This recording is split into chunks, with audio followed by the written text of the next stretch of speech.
काल एक खबर आली की बलुचिस्तानने पाकिस्तानचे काही सैनिक धरले, म्हणजे पकडले, किडनॅप केले. फक्त धरलेच नाही तर त्यांनी व्हिडिओ फोटो काढून सगळीकडे टाकले, आपण बघितले तसं.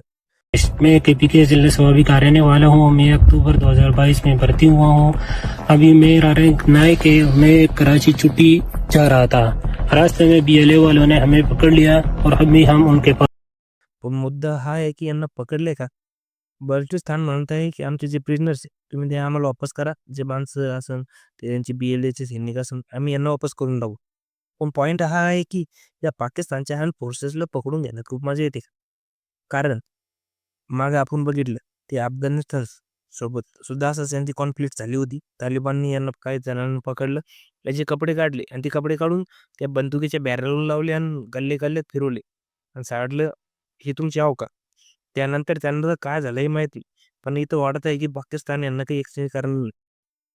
कारण आपल्यासोबत कारगिलमध्ये सुद्धा आपण त्यांचे सैनिक मारले. पकडले नव्हते, डायरेक्ट मारले आणि म्हटले त्यांचे घेऊन जा बॉड्या-बिड्या.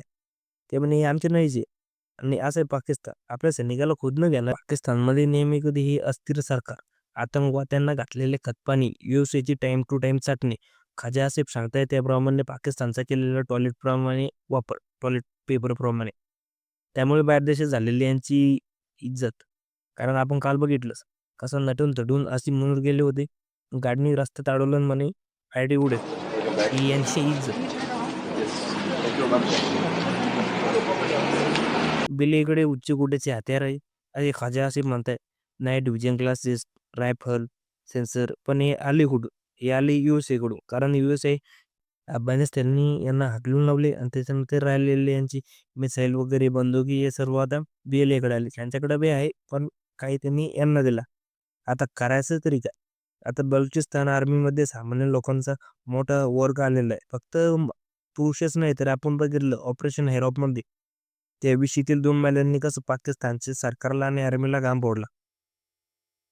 असं नाही की पाकिस्तानकडे हतियार नाही, पण त्याचा वापर करायचा तरी कसा? डायरेक्ट युद्धासारखे सिच्युएशन देशांमध्ये तयार होऊ नये याचा ते वापर करत आहे. बरोबर आहे. त्यांनी भरपूर इन्सिडेंट्सचे ऑपरेशन केले आणि भरपूर फेल केले. जवळपास सगळेच. त्यांनी मग एकदा ते करून पाहिलं होतं. त्यांनी स्वतःच्याच गावावर एका बमबारी केली होती. खैबर पख्तूनख्वामध्ये. पूर्ण गावच उद्ध्वस्त. त्यात बी 20-30 लोकं त्यांचे मारले गेले होते.